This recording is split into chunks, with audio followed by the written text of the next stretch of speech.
And thank you for your expression of interest, sharing your interests in this topic on standards-based assessment. I also want to particularly welcome some of our colleagues from other universities in Sydney, kindly accepted invitation to be here as well, and to also acknowledge the traditional owners of the land on which UNSW occupies. I'm going to basically hand over to Ian Martin in a moment to officially sort of open the symposium and introduce our keynote speaker. I'll take the opportunity a little bit later in the morning just to update you on any issues, housekeeping matters, etc. that come up. But otherwise, we're here, we're settled, and we'll get started straight away. Thank you, Ian.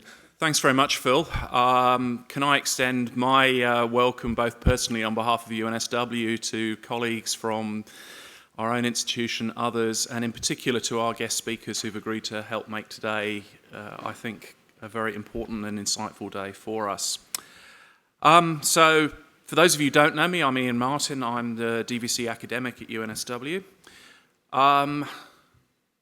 I'm a medic by background, although these days you would do well to steer away from me for anything that had anything to do with making a risky medical-based decision. I trained in medicine, but I've had an ongoing interest in education for a long time now, and the master's thesis that I did actually was around standards-based assessment of clinical skills in the dim and distant past, so I've had an ongoing interest in this. But actually, I think this whole issue of assessment and standards within higher education is one of the most important and challenging things we face. And it's important and challenging both for where we are now, but I think particularly where we are going to in the future, because I think we are going to be increasingly challenged on what does a degree mean, what are we warranting by the award of a degree, and are there going to be alternative ways to deliver to society individuals who meet the standards that society expects? And I think if we as a university don't challenge ourselves around that, we are going to find others challenging us on it. I think the other reason why this is particularly important is the whole role and structure of a degree. I think we're going to have to reflect on carefully in the coming years, because our own students are going to expect us to be able to be very clear about what we're doing. Employers are increasingly expecting from us a greater degree of sophistication around what we're understanding. And if we are going to be held to account for program learning outcomes at a consistent and coherent level across the organisation, let alone being held to account for generic graduate attributes that every university globally has put up, our graduates will on graduation be exhibit these characteristics. We've got a lot of thinking to do around the framework in which we put together curriculum and linked assessment and standards that are linked to that. It's an exciting time for this institution because next week the new VC, well, not quite so new, 10 months in now, will launch his new strategic plan, and there is a very strong educational component to that. Not going to steal any thunder around what's going to be in there. There won't be too many surprises.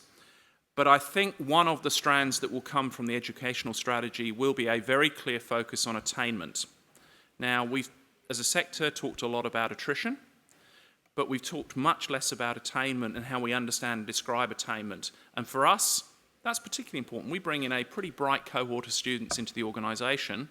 Attrition is important, but it's actually not the only measure of success, and we haven't really concentrated enough on are we actually stimulating and providing a trajectory for our students that actually enables academic growth. And I think standards-based assessment has to be a key part of that. The other components to why this is important, and will come out in a strand, is we want to make sure that wherever possible, we provide as much individual personalised information back to our students to help guide their own journey through the educational curriculum and their educational experience. And again, without good measures around how am I doing, what does that standard mean for me, how does that compare to my aspirations, what I want to achieve, that is going to be very much harder. So I think it is very critical from that point of view. little bit of plug for our own institution. This project that's led to today's seminar has been supported by an initiative that we started just over a year and a half ago to put a significant amount of resource into funding education development projects across the university so that we can grow and develop in a coherent and constructive way. And I'm pleased to say that that is going to continue out into the next couple of years into the new strategic plan. So we will be able to continue to do the kind of cross-institution projects that bring this together, both as an individual institution and collectively. So today, it's really important. I hope it is challenging, because I think we actually need the challenge of really getting to grips with what does assessment mean for this institution, how do we describe it, how do we set the standards, and how do we convey that back to our very important constituent group, our students. So I really look forward to seeing what comes from today. I'd like to extend my very grateful thanks to Phil and the other organisers of today, because there's a huge amount of work gone in. Once again, thanks to our guest speakers. And it now falls to me to introduce our first keynote speaker, Geoff Masters.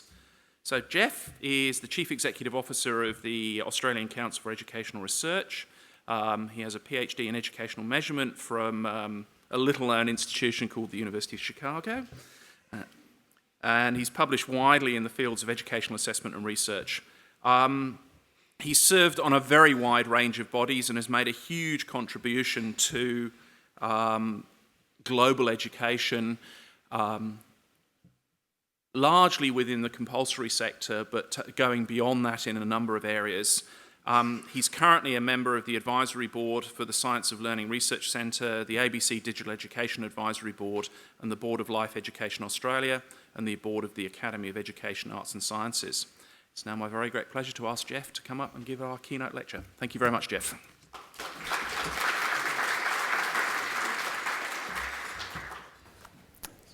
Well, thank you, Ian, for that introduction and welcome. And good morning, everybody. I am very pleased to be here this morning. Looking forward to having some input and being part of the discussion. As you can see, the topic that I've been asked to talk about is performance standards in education, and I'm very happy to talk about this topic because it's a topic that I've been thinking about and writing about to some extent and working on over quite a period of time.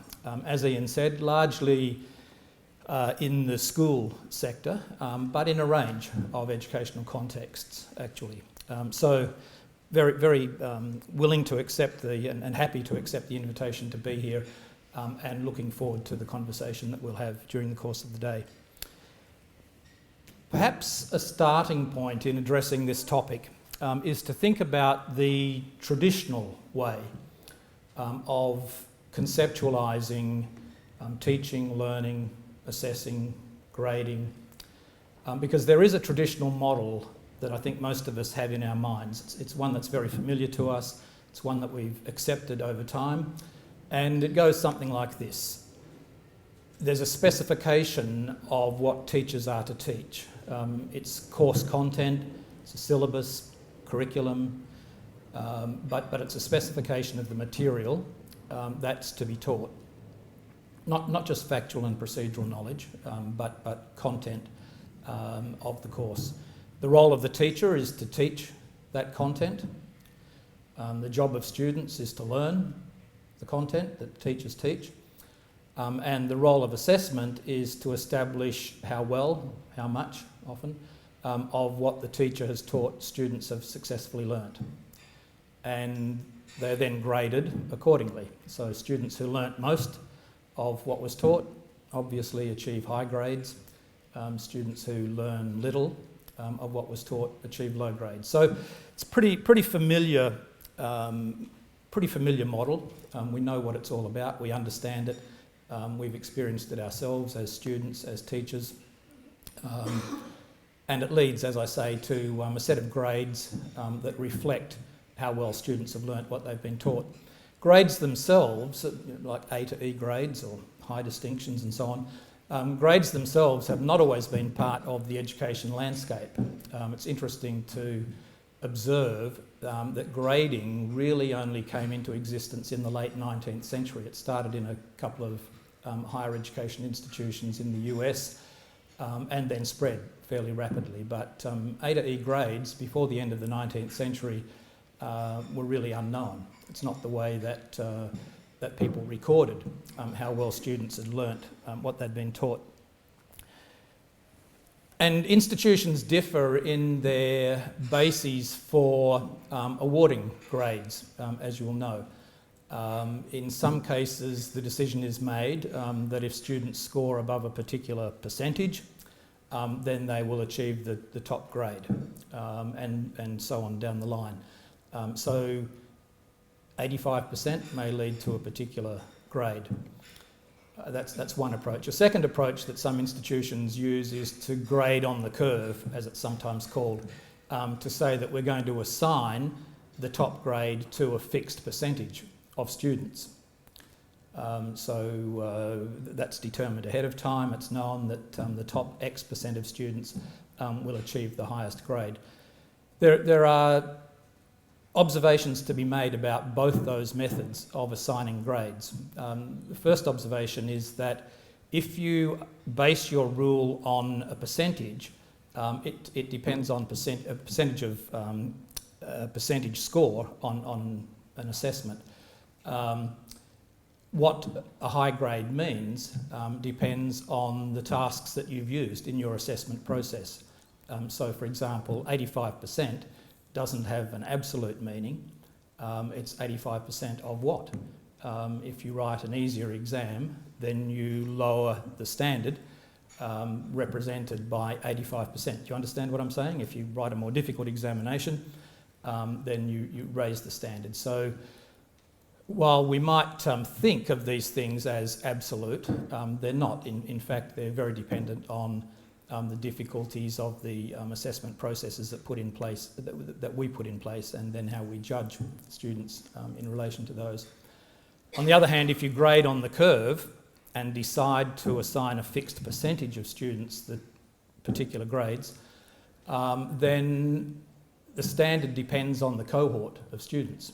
If you have a particularly good cohort of students in 1 year, then what it means to get the highest grade will change. You'll need a higher standard for a more able group of candidates. So grades, in the way that we are familiar with them, are not absolute. They don't describe absolute levels of achievement. They move with either the assessment processes and the difficulties of the assessment tasks that we introduce, and/or they move with the cohort of students. They depend on the cohort of students. Another observation that can be made about that traditional model is that it's very often associated with dividing learning up into chunks, into semesters, courses, topics, units, modules, whatever you call them. And so students are presented with a body of content. They're then judged on how well they learn that, and then they move on to the next topic or the next course. And it's a fresh start. It doesn't matter how you performed, whether you got an A or an E on the previous unit of work. It's now a fresh start, and you'll be judged all over again. That's probably fine at one level, but what it often does is it fails to recognise and build in the continuity of learning that's often important across units of work, modules of work. So that's another potential downside of the traditional model of teaching what's in the syllabus or the course content, expecting students to learn that, and then judging and grading them on how well they've learnt that particular body of content. So what I wanted to talk about this morning is whether there's an alternative. Now that we're familiar with that, is there a different way of thinking? And I'm going to argue that there is, and that it's a way of thinking that has been adopted in some educational contexts, and it appears to be useful in some of those contexts, and appears to work in those contexts. But whether it would work in your context is another question. It's probably a question that only you can answer. But what I wanted to do this morning was just to talk about this alternative model or alternative way of thinking about teaching, learning and assessing. So as I say, it is a way of thinking, and Ian's invited us to be challenging in our conversations, and in a sense what I'm about to say may be challenging, but what I'm hoping that you'll do is just recognise that we have the traditional model, and let's think about this alternative that is sometimes being implemented. And it does imply different ways of thinking, not just about assessment, but different ways of thinking about learning itself, and particularly what it means to learn successfully. It has implications for assessment, obviously. What is the fundamental purpose of assessment? And it potentially has implications for teaching. What does it mean to be a teacher? What does it mean to teach? So it's a bit of a paradigm shift, in a sense, that I'm talking about. And this way of thinking begins with a question. And there are different ways of wording the question, but essentially the question is, what does it mean to become more expert or more able, more proficient, more competent? I know that those terms are sometimes nuanced and given particular meanings, but I'm going to use them pretty much interchangeably today. What does it mean to become more expert or more able within a particular field or area of learning? So one way of thinking about this is to say, well, what is it that more able people can do, more expert people can do, more highly accomplished people in this field can do? And of course that depends on the field itself. It will differ from one field to another. But commonly, experts in fields have deeper knowledge bases, they just know more. They also have deeper understandings of ideas in the field, concepts, principles. They organise their knowledge around those concepts and principles. They are able to see how key ideas in the area, deep understandings in the area, can be applied across a range of contexts.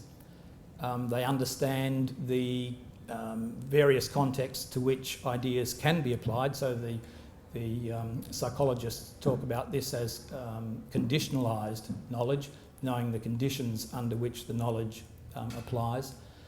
They're able to see patterns in information that novices can't see. They have a big picture of the field. They're able to see specific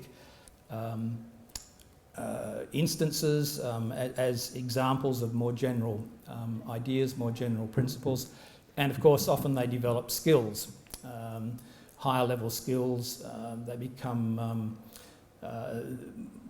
the ability to apply those skills becomes more automatic as people become more expert in many fields of learning. So I'm using the word field here, but you can substitute domain or area or aspect of learning. The field might be quite broad that we're talking about, or it might be defined in a narrow sense. But really what I'm saying is there's an area or an aspect of learning for which we can think about progress that people make as they move from lower levels of proficiency or competence to higher levels of expertise, proficiency, competence. And teaching and learning under this way of thinking is about moving from lower levels of knowledge and understanding and skill towards higher levels. So the concept of direction or of a pathway of some kind is quite central to what I'm talking about here. And performance standards, as I'm going to talk about them today, are an attempt to make explicit what it means to become more expert.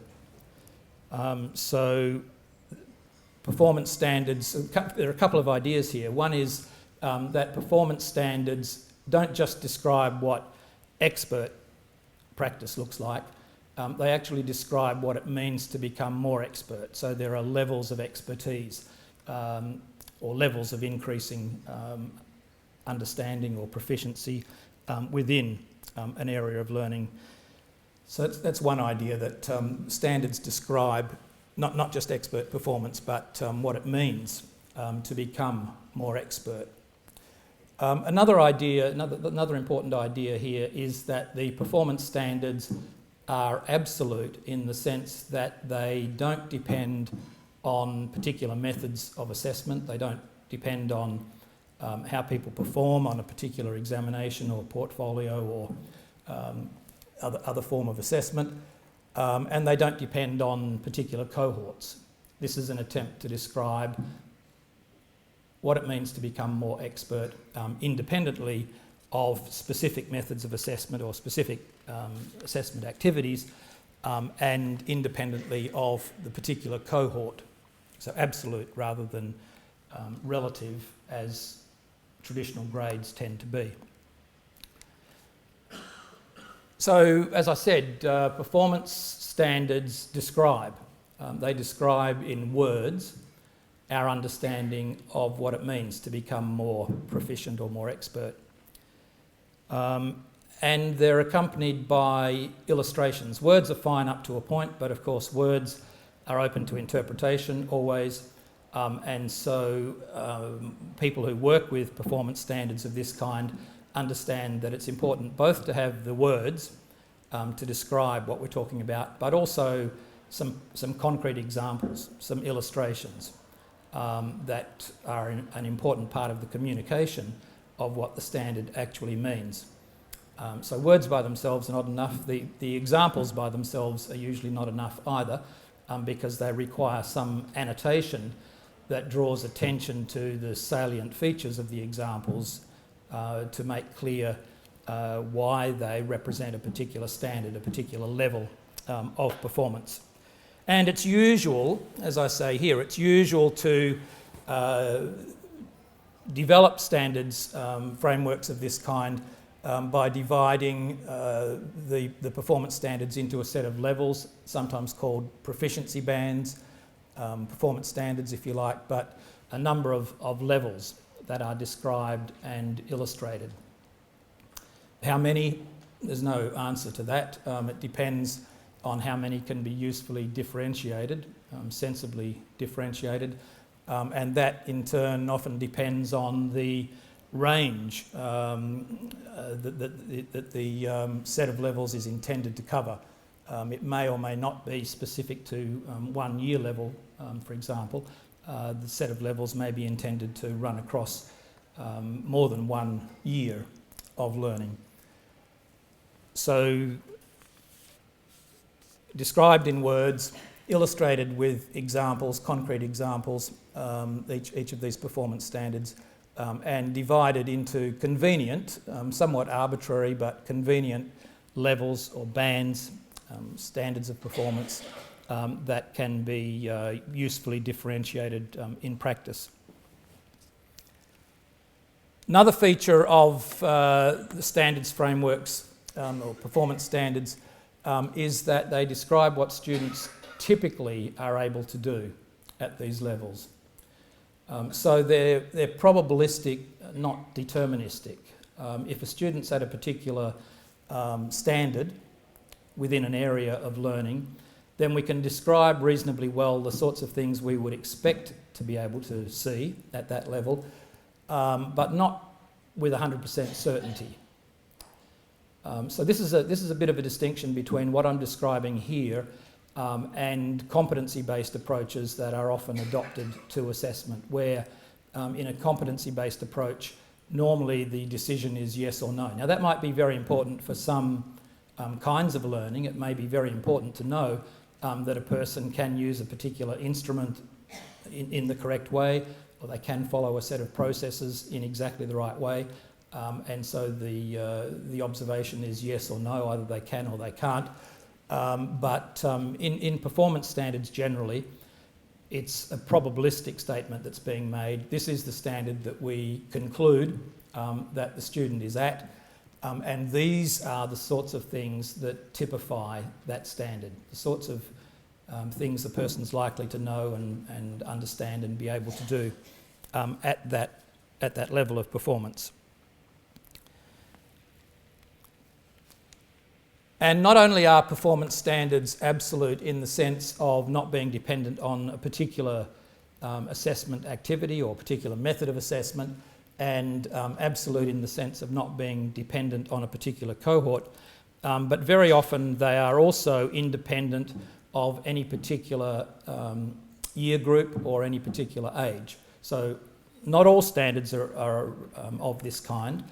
Sometimes performance standards are specific to a particular year level or a particular course. An example would be the OECD's levels, proficiency levels that they've developed for the International Program for International Student Assessment. What they do there is they administer that at 15 years of age, and then in areas like reading literacy, mathematical literacy, scientific literacy, they define a number of performance standards. 6 performance standards for students at 15 years of age, describing the different levels that they've reached in each of those areas, and those levels are then used in the reporting of international results across the 60 plus countries that participate in that particular study. So often performance standards are linked to year levels or specific courses, but very often they're relevant across multiple years, and prime examples here would be things like levels of music proficiency, the kinds of grades that are developed by the AMEB, the Australian Music Examination Board in Australia, where students move through, or people move through levels or grades of proficiency in music theory and instrumental music over a period of time. And where a person is not dependent on their age or their year of school if they're still at school, or year of tertiary education if they're in higher education. It's purely dependent on how they perform in an absolute sense. And another example would be the language levels that are often developed, for example, by the Council of Europe. Council of Europe has developed levels for describing language proficiency, increasing language proficiency, again, independent of age, independent of education, simply absolute levels of performance in areas like listening comprehension or speaking in a foreign language. And in listening, as an example, the Council of Europe defines 11 levels of increasing proficiency. So they're examples of attempts to implement this model in different kinds of contexts, either at particular year levels or independently of education year levels. And of course, on a framework of this kind, it's also possible to say, where do we expect people to be? What's our objective? For example, when we use this approach in schools, we could define different levels, and we do define different levels of reading proficiency. And then we ask the question, where do we really want students to be by 15 years of age? Is it level 3 or level 4? That represents a reasonable expectation for 15 years of age, and we make judgments about whether individuals are meeting that expectation or that minimum standard, and we report that in the international study that I described. We report the percentage of students in each country at 15 years of age meeting an internationally agreed minimum standard. So again, in a course that runs over a period of time, it would be possible to set expectations of where students or learners more generally should be, or where we'd hope they'd be by particular points in their learning. So underpinning all of this, as I'm hoping now that you're starting to see, underpinning all of this are ways of thinking about learning, teaching and assessment. Learning is conceptualised as progress, improvement, growth towards higher levels of expertise or proficiency. It's movement up the page, in this case, towards higher levels of expertise. That's a different way of thinking about learning from judging learning success only in terms of the expectations that we set. Let me give you an example. Sorry, I keep referring back to the school system here because I'm familiar with it. But we know in each year of school, the most advanced 10% of students are about 5 to 6 years ahead of the least advanced 10% of students. So there's a huge gap. The most advanced, this is in areas like reading and mathematics where we have good data and can say this. The most advanced 10% of students are about 5 to 6 years ahead of the least advanced 10% of students. That means when you define a set of levels of increasing mathematics proficiency or increasing reading comprehension, you have students in any 1 year of school scattered across quite a number of levels, typically. And so one way we can proceed is to simply judge the success of a student's learning in terms of the expectations we set for the year level. So we have expectations in year 8 of what your mathematics level of achievement should be. We will judge and grade you against that expectation. And that's common practice in our schools. Have the year 8 curriculum, have teachers teach it, students learn it, and then they're judged and graded on how well they perform on the year 8 curriculum. The problem is that, as I said, many students start year 8 several years behind expectations, several years behind the pack of students. And so there are students in our schools who are behind year after year because every year they're starting behind and they're getting low grades year after year. So many students are getting a D this year, a D next year, a D the year after. And they could be excused for concluding that they're making no progress at all. They're still getting a D. Of course, mostly they are making progress in an absolute sense. They are becoming better in mathematics or better in reading. But the judgment we're making is that they're still behind our expectations, behind the pack of students of the same age. And while I'm at it, at the other extreme, what we observe in our schools is that there are some students who start each school year well ahead of the pack. If you think in terms of a running track or something, they're already closer to the finish line on which they're going to be judged. And many students, many high achieving students, more advanced students in our schools, we now know are just cruising. They're getting high grades because they're being judged against the pretty much middling expectations for their year group, or their age level, but they're able to achieve high grades without really putting their foot on the accelerator. In fact, one of my colleagues at the University of Melbourne has concluded through his research that the students who make least annual progress are often the students who are most advanced because they're not being stretched and challenged and extended.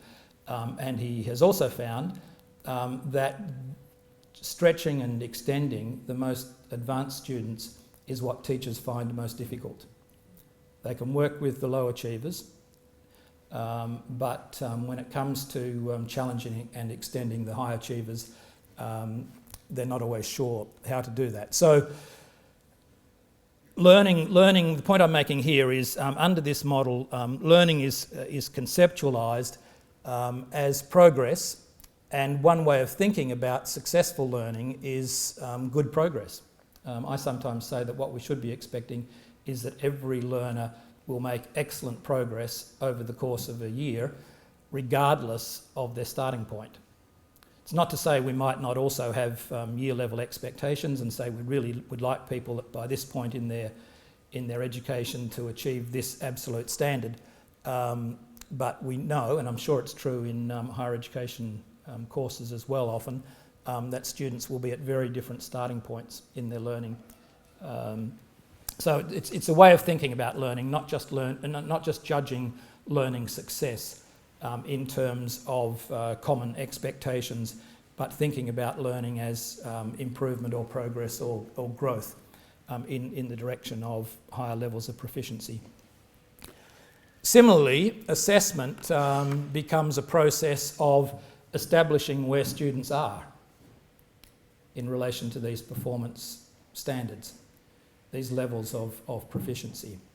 So it's not just something that happens at the end of a course of instruction to judge how well students have learnt what they've learnt, what we've just taught.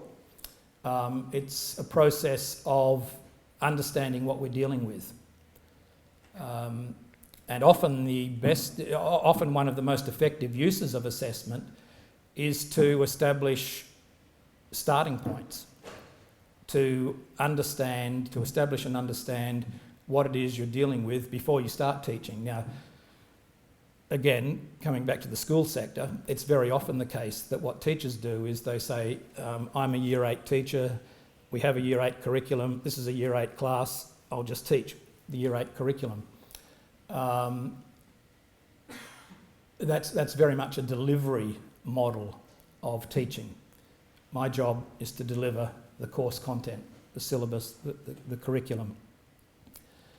Increasingly, when we think about teaching not just as delivery, but as a much more difficult and sophisticated process than that, because it involves, as I said, understanding where students are in their learning and then tailoring, to the extent that it's possible, tailoring teaching, providing learning opportunities that are going to challenge and extend students, recognising that the sorts of challenges that will be appropriate for some students will be different from the challenges that are appropriate for others.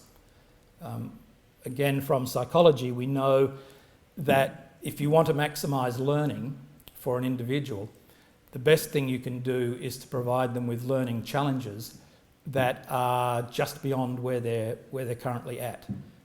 So stretch challenges, provide them with things that they may not even be able to do on their own, things where they may require some assistance to be able to succeed. The psychologist Vygotsky called that the zone of proximal development, providing learning opportunities in that zone of, not the comfort zone, but beyond the comfort zone, the zone of proximal development. And I think often in our educational institutions, the problem is that we are not providing many students with challenges that are appropriately targeted on their learning needs. Students who are very low achievers often are being presented with material that's just way ahead of them, and they're not challenged and extended. Often they give up because it's so much more difficult than they're ready for. And at the other extreme, we're often not providing our most able students with opportunities that challenge and extend them and stretch them and make sure that they're making progress as well. So assessments of the kind that I'm talking about can be undertaken at any time. They can be undertaken before a course begins, during a course, at the end of a course. They can actually be taken without regard to a course at all, in some sense. The point is, where are you in this area of your learning currently? And that can be done again in different levels of diagnostic detail. We can try to get a handle on the general level that you're at, but assessment processes can also drill down and try to get a handle on, in a more precise way, where you're up to in your learning. What do you know, what you understand, what misunderstandings have you developed, if you have, what errors are you making. So that's a more diagnostic form of assessment. And I think one of the things that we see happening in education and in teaching is people moving towards what's sometimes called a more clinical model of teaching, where teachers are expected to take on this role of diagnosing, understanding what they're dealing with, tailoring interventions to better meet learners at their points of need. And then, so teaching also becomes differently defined. As I said, it's not just about the traditional way of, well, I'm caricaturing this a little bit, but if the traditional model is you deliver the content, and certainly some of my teachers thought in those terms, you stand at the front and you just deliver the content of the syllabus, rather than thinking of teaching in those terms, you think of teaching, as I said, in a form that begins by trying to understand where students are in their learning, recognising that they can be at quite different points, and differentiating learning opportunities, differentiating teaching to meet students at their different points of need. A much more difficult task. Teaching then becomes a much more difficult task than simply delivering the curriculum. So just pausing there. Performance standards, in the way that I've worked with them and the way that I've seen them used in some educational contexts, do represent a paradigm shift. They're a different way of thinking. They are based on an attempt to make explicit what we understand greater expertise or greater proficiency or competence looks like in an area of learning. And when you start from that paradigm, it has implications for how you think about learning, how you think about teaching, and how you think about the purpose of assessment as well. Now, all of that, of course, depends on having an understanding of what increasing expertise looks like.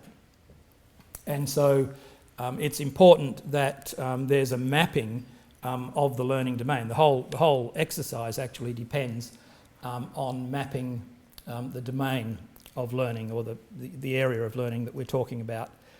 And I guess the first question would be whether that's possible in a particular area of learning. I've just come down from Newcastle, actually, where I've been talking with leaders in the Catholic education system there, and we were talking about objectives they have for learning that go beyond the academic. And some of these are the sorts of capabilities and attributes and skills that Ian was talking about, but in their context they're also interested in things like compassion and service of others. And they were asking me, do you think we can assess these things? Can you assess compassion, for example? And my response was to say, if you don't think you can gather evidence of it, if you don't think you can describe what increasing levels of that attribute look like, then I'm not sure that you should be pretending that you can develop it or teach it. Surely that's a prerequisite to being able to teach or develop, knowing what it's going to look like if you're improving it. And I think we could make the same comment about other attributes of the kind that skills and attributes that universities identify. I mean, the whole world is very much on the key capabilities, 21st century skills, whatever. And there are long lists of these things, but people have not gone very far down the track of operationalising these sorts of skills and attributes. And I think a first step would be to do what I'm talking about. If we're talking about teamwork, and we want people by the point of graduation to be better at working in teams, what does that look like? How would we know if we were improving it? Or problem solving, or creativity and innovation, entrepreneurship. What do these things actually mean? What does more of it look like? What does less of it look like? That for me is the starting point. And on that point, I think for many of these more generic, not sure if generic's the right word, but you know what I mean, these sorts of skills and attributes, they're likely to be developed across the years of a degree, for example. They're not things that you may try to, but I'm not sure that they're most appropriately assessed within individual modules or course or units of learning. It's more likely, and it's likely to be more useful, I think, to think of these as skills and attributes that develop over extended periods of time, and we need to find ways of tracking that improvement across a degree program, for example. So let me just say a couple of things briefly about developing a set of performance standards. I've called it here mapping a learning domain, and I hope you can see that those two things I'm just using interchangeably. A domain or an area or a field, whatever you want to call it, is an aspect of learning like entrepreneurship, like reading comprehension, in which we're interested in seeing students develop. And normally, as I say, domains or areas can be broad or they can be narrow, but normally a learning domain has some kind of substructure. Often there'll be sub-areas, topics that make up what I think of as part of the horizontal structure of the domain. And in addition to that, there will be a vertical structure to the domain, and the vertical structure describes what it means to become more expert or more proficient, to move in the direction of more able. So when we're mapping out domains, we normally have to have an eye to both those things, both the horizontal structure, are we covering the important sub-areas, topics and so on within the domain, and what does it mean to become more expert within that area of learning. Again, I sometimes think in terms of, not sure how useful this analogy is, but I sometimes think in terms of physical terrain. If we want to know where somebody is on a journey through physical terrain, we need a map of the terrain, at least in our heads. We need a map of the terrain through which they're moving. If we want to understand the point they've arrived at, and particularly if we want to help them think about the next steps on their journey, we need a good understanding of the domain itself. Not just the coordinates for the domain, but we need to know something about the nature of the terrain. What does it mean to be there? What sorts of observations would you make? Are you on the top of a mountain or in the middle of a swamp at that point? And so assessment for me is about monitoring a person's progress through a learning domain in much the same way. I need a good understanding of what it means to make progress. I need to know about typical paths of development or progress, typical sequences. I need to understand why some things are important prerequisites, how some learning builds on to earlier learning and lays the foundations for later learning. I need to know about sidetracks that students go down in their learning, misunderstandings that they develop, obstacles, common obstacles to learning. This is what is sometimes referred to as not just content knowledge, not just knowing about a discipline, but knowing how students learn the discipline. So it's sometimes called pedagogical content knowledge. You have to have content knowledge, you have to know your discipline, but if you're going to be a good teacher, you also need pedagogical content knowledge about how students or how people learn within that domain. So in developing descriptions of levels of performance within a domain, you need to be paying attention, as I say, to both the horizontal and the vertical structure.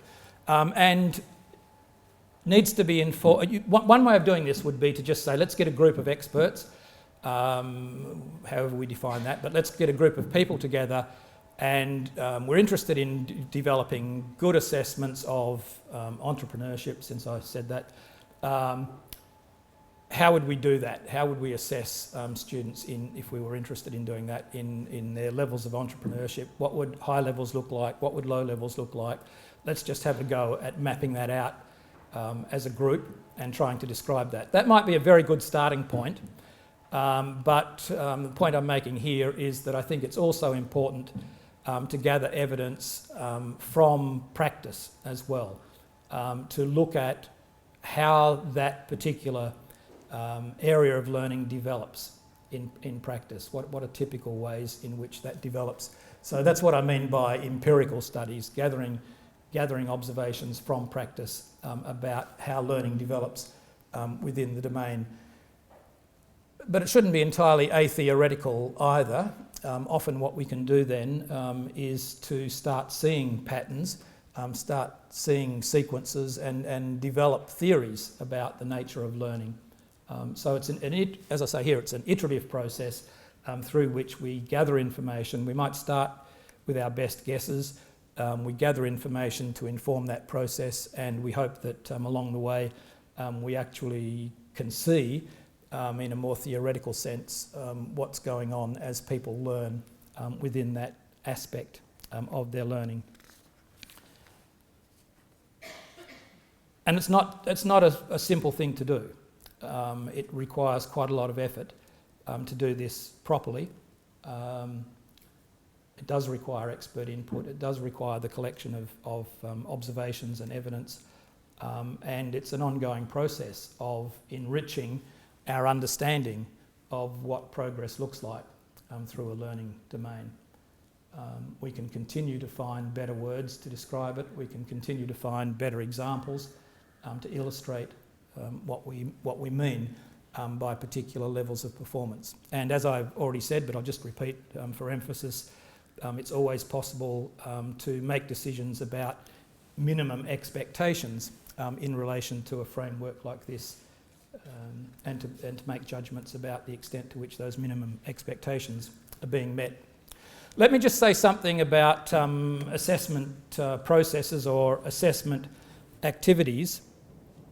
The same range of assessment processes that we use in our traditional way of thinking can also be applied here. Assignments, tests, portfolios, examinations, observations of performance, the full gamut, the full range of assessment methods potentially can be applied in a standards-based methodology, in a performance-based approach. The question of any particular method is whether it's going to provide us with useful, valid information about where learners are in their learning. That's what it boils down to in the end. I can use a portfolio. Is that going to give me good information? And often it will.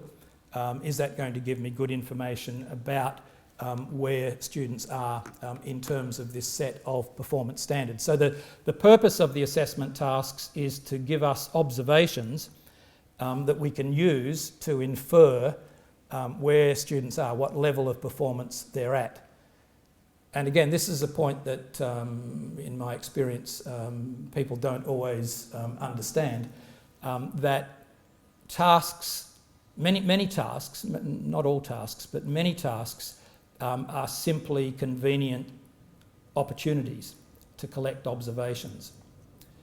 I sometimes make the point when I'm talking to people that when we do a lot of this in my organisation, when we develop assessment tasks in mathematics or science or reading, we know that students might never again have to read the particular passage on which a reading comprehension test is based.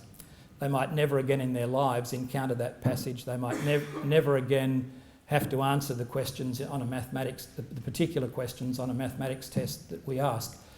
But that's not the point. The specific tasks are not inherently important, not intrinsically important.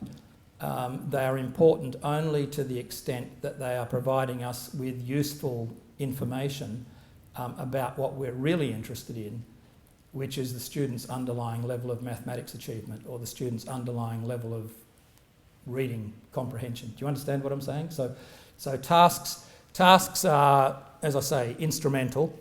They're transient, expendable, interchangeable. They're just useful opportunities. We can observe directly how people perform on tasks, but we can't observe directly their level of proficiency on a standards framework of this kind. All we can do is infer that from the observations that we make of how people perform on concrete tasks or activities that we give them. So it's an important distinction often to recognise that we can observe performance on tasks. We have to infer from a set of task performances. I'm using the word task quite generally here. We can infer the level of proficiency that a person is at from their task performances. And when it comes to developing tasks, we also need ways of recording how students perform on those tasks. So we need rubrics as a way of recording performance on a particular task. The rubric might be as simple as a right-wrong, making clear what a right answer is and what a wrong answer is. That's a very simple two-category rubric, but more typically the word rubric is used to refer to more than two levels of performance on a task. So that requires somebody usually to be making a judgment about the level on the task rubric at which the student's performing. And then the job is to use a set of task performances to draw a conclusion or an inference about where students are in relation to the set of performance standards. So this is the final step in this process. It's the step of inferring the standard or the level or the band that a student is at from their performances on a set of tasks. And this process, it is always an inference. It's a conclusion that's reached. And it's always an on-balance decision of some kind. It's never possible because tasks will not indicate just one level of proficiency. They'll give you an indication, but they won't be consistent in their indication. So there's always an on-balance decision required about the level at which a person is working, as I say, based on the observations that we've made. And there are a couple of different ways of doing that are used. One way to make an on-balance decision is numerically, and this is very common, probably the most common way of doing this. For example, in the OECD's Program for International Student Assessment, PISA, that I mentioned, students' performances on a set of scientific literacy questions will indicate the level at which a student is working, and that will be captured in a numerical way by combining performances on the various scientific literacy questions or tasks. And if a person's at, for example, 400, these are arbitrary numbers that are just put on here to allow us to track where students are, arbitrary but convenient. So if somebody scores 400 on the PISA assessments internationally, that places them within a particular proficiency level in PISA, and they're reported as being at that level. But it's an on-balance, numerical on-balance decision that's made where poor performance on one task can be compensated for by good performance on another task. So that's one very common way of drawing an inference about where an individual is in relation to a set of performance standards. It's possible to use tests, examinations, forms of assessment that lead to numerical results. It's possible to convert those using a particular methodology, to convert those into numbers that will then indicate where students are on a proficiency scale, and many large-scale national and international assessment programs do that. Second way of making an on-balance decision is by having humans judge the proficiency level based on the observed performances on tasks. This means sitting down and looking at how students performed on a set of tasks and saying, look, on balance, I think they're at about level 3. And that's often made easier as a process if the task-specific rubrics are based on the levels of the standards themselves, the levels of proficiency themselves. But as I say, it involves an on-balance judgment, and there are steps that can be taken to maximise the reliability with which such judgments are made. Let me just finish by reflecting on what some of the potential benefits of this could be. I'm not here to advocate the approach that I'm talking about necessarily, but I am hoping that I can encourage you to think about it. Why would you want to do this in the first place? Why would you go to the trouble? What might the benefits be over the more traditional model that I described at the outset? One possible benefit is that it gives students a long-term view of what progress looks like in an area of learning. This can often be denied students when the content of an area is just divided into what I call chunks, topics, modules, units.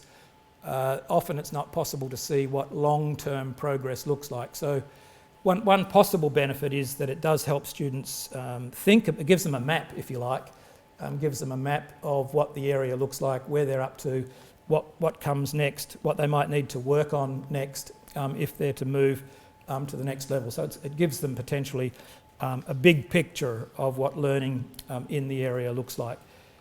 As part of that, of course, it makes explicit what highly expert performance looks like.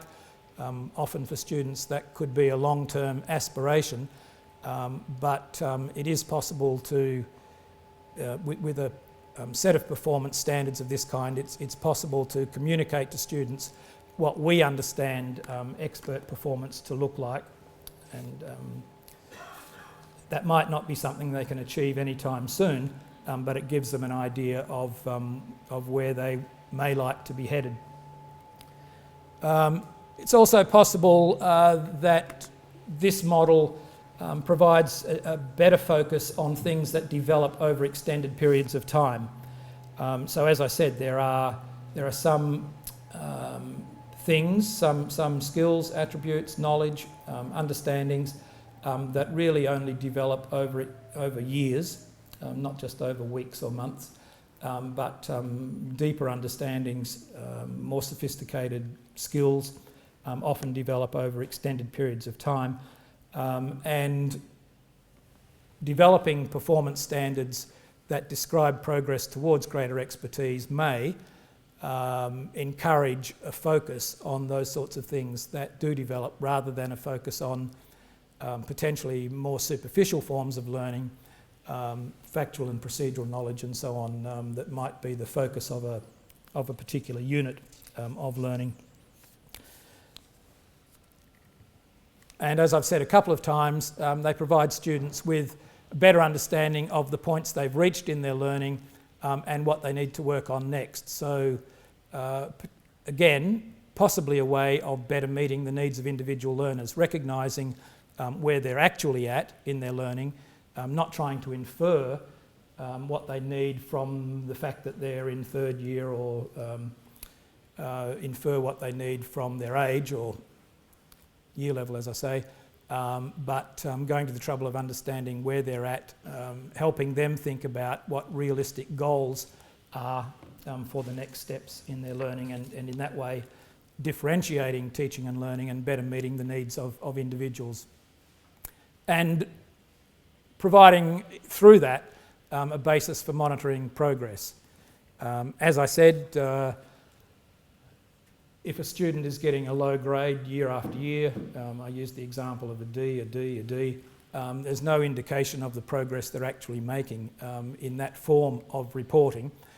This form of reporting has the potential to help people see the progress they're making, even if they're still performing below expectations and below others in the same cohort. So I'm going to close here.